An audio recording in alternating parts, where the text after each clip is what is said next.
Shukran Vincent Kerosi kwa taarifa hiyo.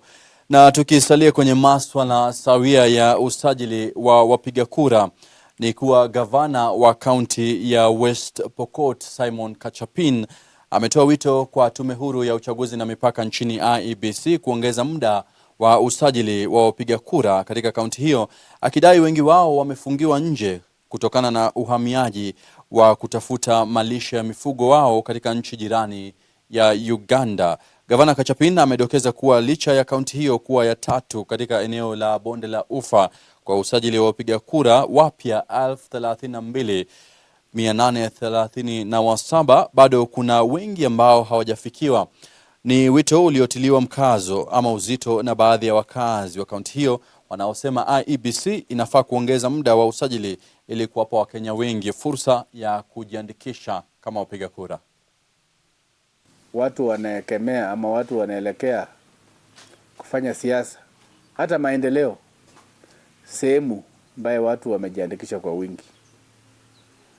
So ile marginalization ambayo sisi tumepata ni kwa sababu wanaona sisi ni wachache.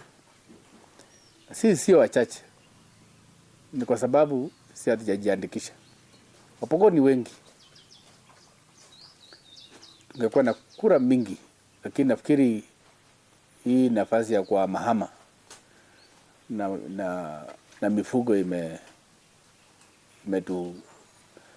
changanya kidogo. West Pokot ni sehemu ambayo ina milima, kwa hivyo pia hata serikali nataka wameweza kusambaza katika karibu location, lakini nahimiza kwamba ikiwa ni vigumu kufikia ile kiwango cha kusajili hawa, IEBC pia inaongeza muda, na pia ile department inahusika na kupeana vipande waweze kufikia watu katika vijijini. Ningependa kuomba Waziri Murkomen, Kipchumba Murkomen, kwamba ikiwezekana muwape wakazi wa West Pokot muda ya kuwe na hiyo free registration, sababu watu wengi wameacha sana.